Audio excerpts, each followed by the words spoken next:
All right, guys, welcome to Take Your Base. I'm your host, Flav Oriana, brought to you by Four Corner Sports. All right, guys, so the Mets, they ended up sweeping the two-game series against the Baltimore Orioles. This past weekend, like I said, I was there at that game on Friday. They swept the Diamondbacks. All right, so right now the Mets, they ended up sweeping their homestand. And then on top of that, they ended up getting those two games in St. Louis to split that 4-game series. So now the Mets are officially on a 7-game series. All right. Today's ball game we had was Taijuan Walker of New York Mets pitching against former Met. All right, the Dark Knight himself, Matt Harvey. Now this was actually Matt Harvey's first appearance back at Citi Field since he had left the New York Mets. And quite honestly, guys, it was quite amazing. It was quite amazing to see.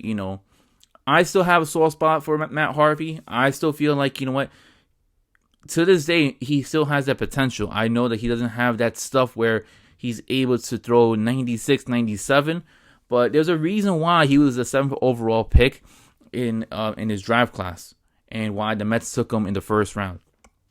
This guy had electric stuff in his prime. I mean, now he has to dial it back, be more calculated, more accurate on his pitches.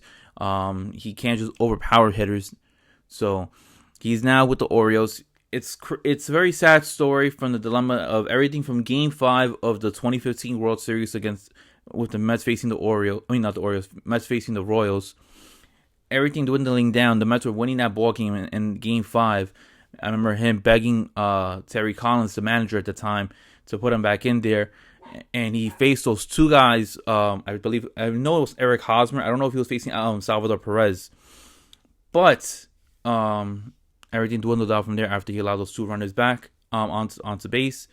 And then from there on, things just weren't never the same. Injuries, got released, ended up going to, and I know he played for the Royals, played for Cincinnati, played for the Angels, played for the Reds, and now he's with the Baltimore Orioles. But he's trying to make a comeback, and so far, I gotta say, the season for Matt Harvey, he has a 3-3 record, a 4.81 ERA, better than I expected. But it was facing the Mets today, ended up getting up 7 runs and didn't look good. I mean, the first couple innings, he looked spectacular. He wasn't giving up many hits or anything like that, but the Kevin Pillar triple, the Michael Conforto RBI.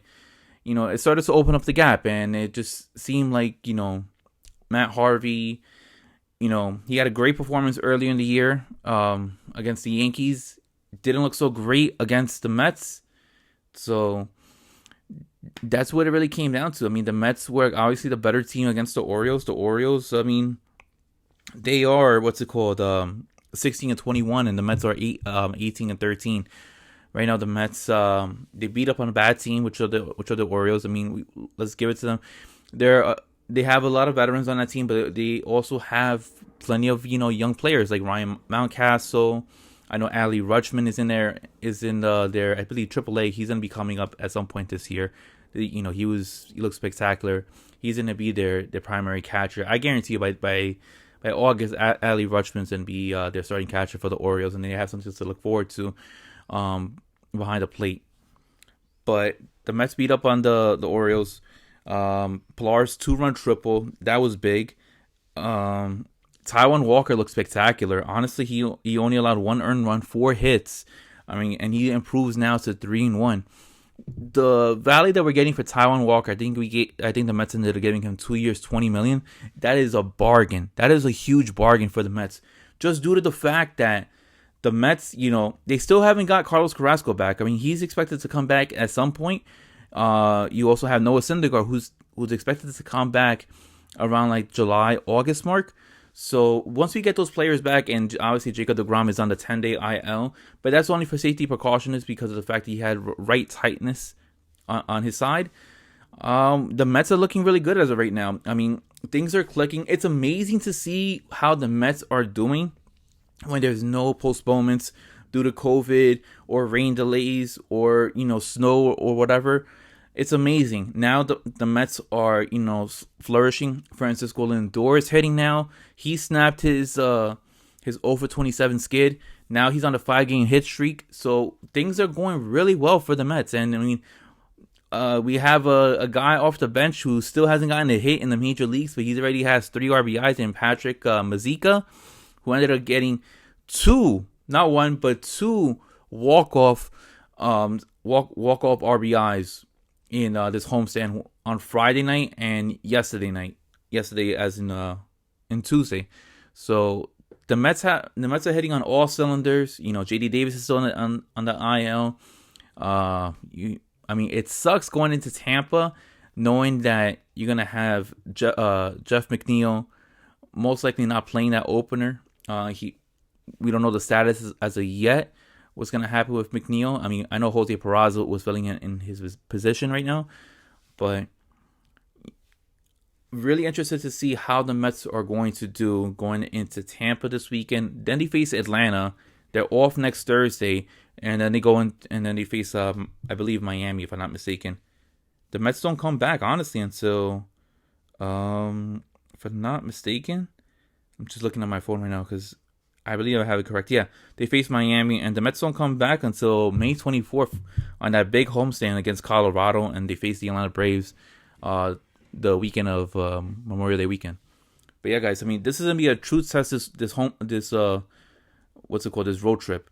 If they could pull 2 out of 3 against the Rays, who the Rays just were in the World Series last year against the LA Dodgers, and they could pull 2 out of 3 against Atlanta, that's going to speak huge volumes on where this Mets team is going on later into the year, because right now the Mets, you know, they're not fully healthy, but yet they still have a lead in the NL East right now. They're 18-13. They're a game and a half currently right now over Philly, and 3 games ahead of Atlanta. So things can change in an instant. They can grow a bigger lead from Philly if they're able to at least pull 2 out of 3 from both Tampa and Atlanta. But yeah, guys, I mean, huge road trip ahead of us that we have. I think coming up on Friday, it's gonna be David Peterson, and then Saturday and Sunday. Sunday for sure, Stroman's pitching. But Saturday, it's to be determined. So who knows what's going to happen. Maybe the Mets put in Tommy Hunter in. Maybe the Mets recoil up Jordan Yamamoto. Or they put an opener and they have Joey Lucchesi come in and start the second, third, you know, and stuff like that. But yeah, guys, good stuff from the Mets as of right now. 7-game win streak. Only downside is the Mets are going to be facing a true contender this weekend. And they're going to be facing their arch rivals, the Atlanta Braves. So true test, you know, coming up. But also downside, Jeff McNeil with that hammy as he was rounding to go for a double and got thrown out. Didn't look really good. But very excited to see what the Mets have in store. Their pitching has been looking great. Their bullpen has been looking really great. Their hitting is starting to flourish, all right? Pete Alonso is starting to pick it up little by little, all right? He snapped his...